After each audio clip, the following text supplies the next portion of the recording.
Good morning, James. Once again, welcome to everybody on this call. And as Kiran mentioned and alluded to, that AI has got significant impact in terms of different disciplines and industry, moreover, on the cybersecurity space.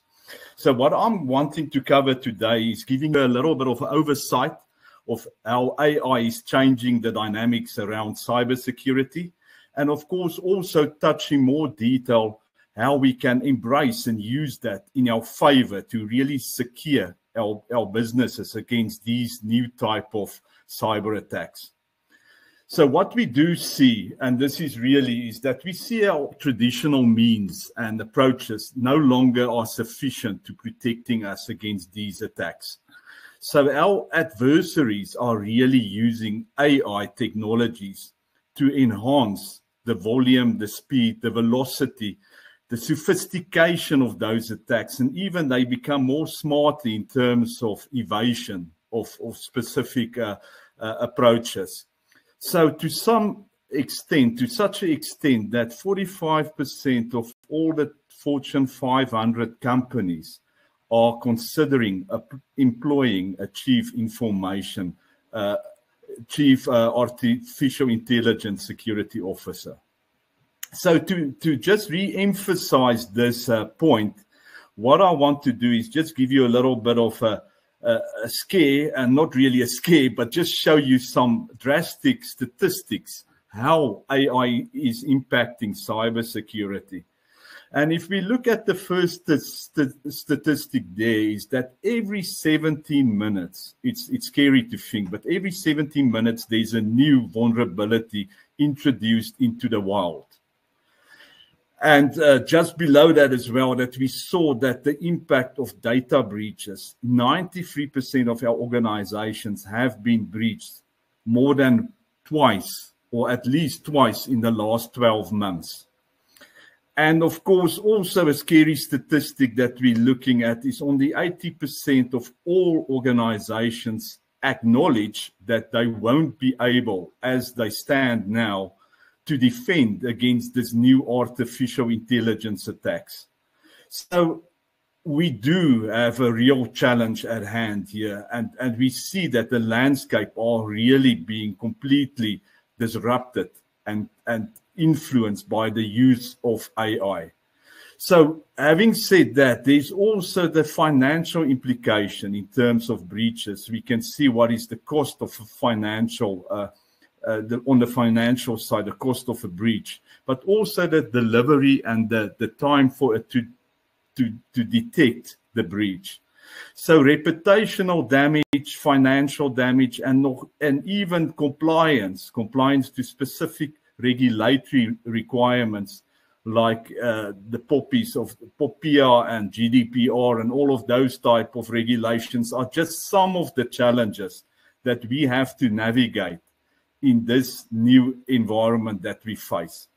So if we look at from a product point of view and a portfolio point of view, as also mentioned in the beginning, Faranani being a platinum partner of OpenText on the content side, we are very excited to say and to announce that we also being a platinum partner on a cybersecurity space. And from a product point of view, you can see we've got an extensive portfolio spanning across quite a number of disciplines, starting right from identity and access management to the application, data, the operations, and even the forensics on top of that.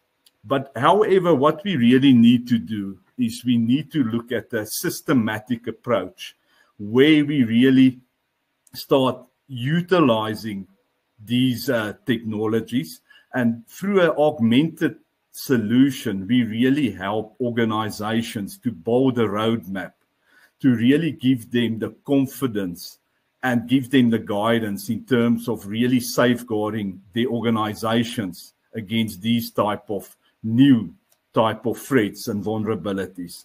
So what we're referring to is we really need to look at a layered approach. And a layered approach, always everything starts from you only know what you know. So you need to discover and identify And in this case, it's critical to start identifying your critical assets, or more known by a lot of people and security folks, we talk about your crown jewels, is to really understand where are your critical assets and understand the vulnerabilities and really start looking at doing a layered approach. The meaning behind that is to look at prioritizing specific areas, how we can protect those type of assets. Once we've got the protection in place, of course, then we also need to leverage this different type of technology that will help us to stay abreast of this AI type of attack. So we really need to use intelligence. And this is where I'm going to introduce the cybersecurity aviator, where we use different type of unsupervised machine learning, and through self-teaching algorithms, we start picking up different behavior of users, entities, and also trends and patterns, so that we can really detect any type of day zero threats and really take precautions and remediation action before the business are impacted. And that's where we really need to look at automation and really, on a strategic point of view, respond and then recover. So what we really need is we need to look at a specific approach and enter NIST 2.0. NIST is a blueprint and a security framework that's developed by the National Institute of Standards and Technology. And it's a framework for businesses to really work towards securing and getting their security posture in place, and especially safeguarding their most critical assets. So it starts off by really identifying your growing attack surface. So with the introduction of bring your own device and with our cloud first and work from home type of initiatives, our boundary these days are identity. So immediately your attack surface of your organization have expanded and increased exponentially. So we really need to firstly understand where our critical assets resides and also how to protect them. And the assets that we're talking about is identity, it's profile, it's applications, it's data, it's devices. So really understand your vulnerabilities in terms of attack surface. Then second to that is really to protect. And protect is where we look at three key disciplines: identity and access management with zero trust, to really make sure that we understand who are accessing, who they are and what they need to access, and only grant them access to that resource at the relevant time. And that's really critical. That's zero trust.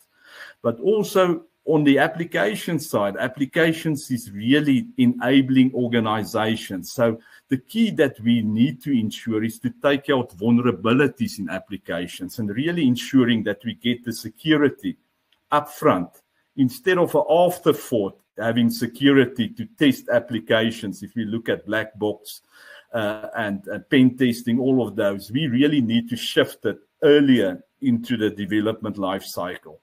And especially where we focus on here is also open source. There's so much vulnerabilities being added through open source libraries and other software. And then, of course, data. Data for me is really critical. And of course, with our background from Faranani, this is a normal expansion for us, but really looking at your data security and looking at your data security posture.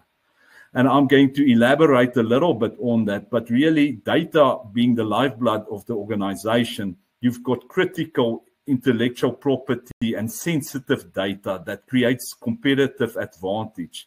So data, we really need to understand where our critical data is. We need to gain insight. How do we use the data? We need to classify the data, and then we also need to monetize the data to understand exactly what is the worth of the data and the value. And then, of course, protecting that data. And we're talking about protection in rest, in motion, but really safeguarding it through encryption or tokenization or other means. And then, of course, the key thing is continuously enforcing controls on the privacy as well, on the handling of the data. So protection is critical. And then, of course, the third phase is around detection. And detection is where we really see and where we can utilize a lot of the AI technology as well.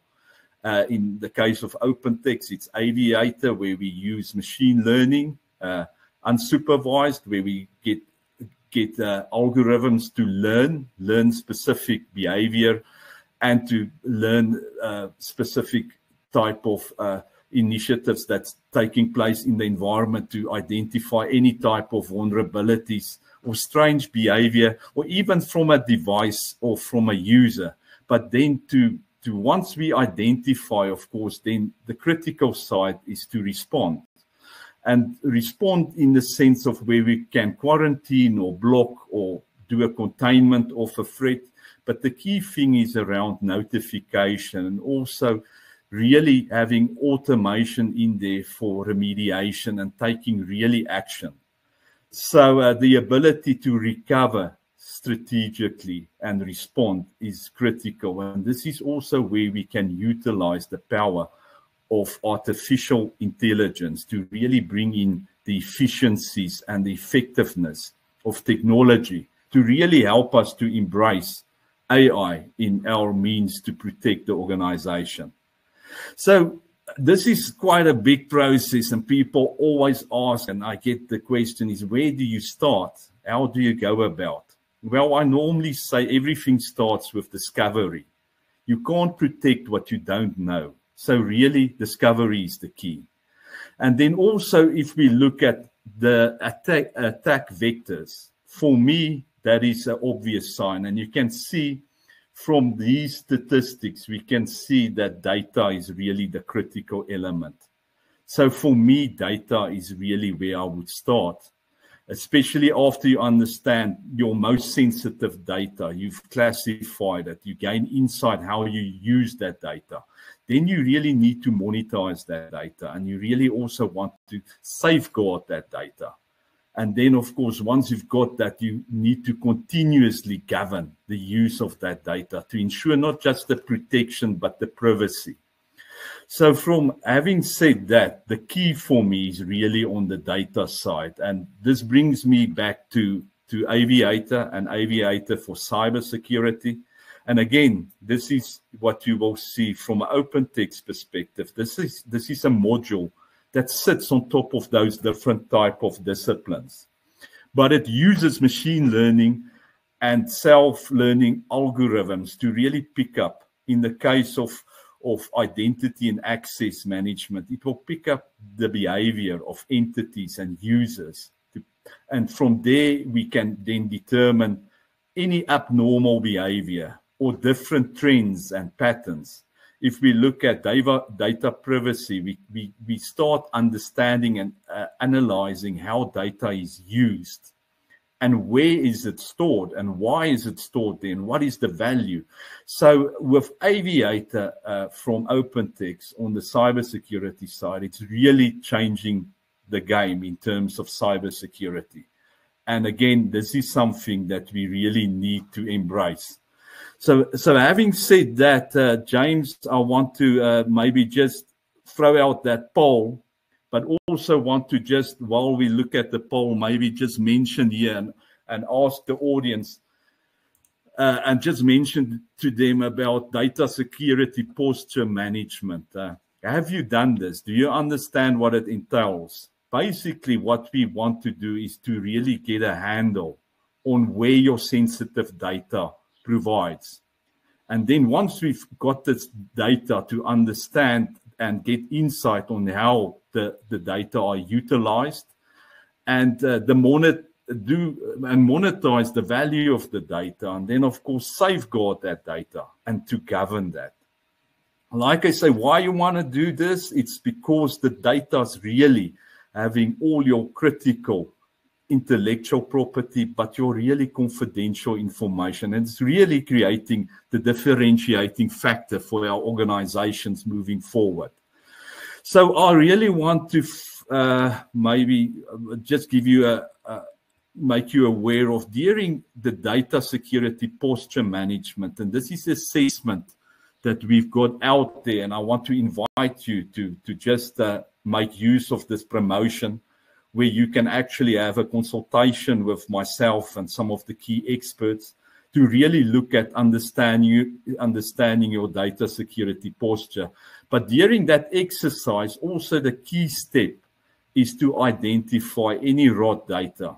And for rot, if we just define rot, it's any redundant, absolute or trivial data. So the business case just behind that is enormous if we look in terms of savings, in terms of especially cloud-first initiatives. If you can scale down the amount of data you're moving around, not just on the storage side, but on the resources and on the amount of time and effort, and of course you ensure compliance and secure those type of data, the return on that assessment are enormous. So I want to end off, James, by just inviting everybody. There's a promotion out there.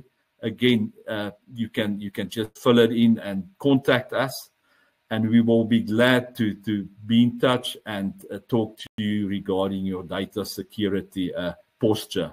And we can do assessment for you at no charge, and at least you can get these type of visibility. From the poll that we see coming back, I can see that at least see that people have done it. The key for me, they've done it some time ago. There are organizations that never done it. I would really recommend organizations as a priority look into this. But the key of this as well is not to do this once off or once every year or twice every year. This should be a continuous process. Like I said, using NIST 2.0 is to really enforce governance and to have the continuous controls and procedures in place to make sure that you've got a handle on your posture. And of course, rolling that up into your bigger security posture for the organization. I think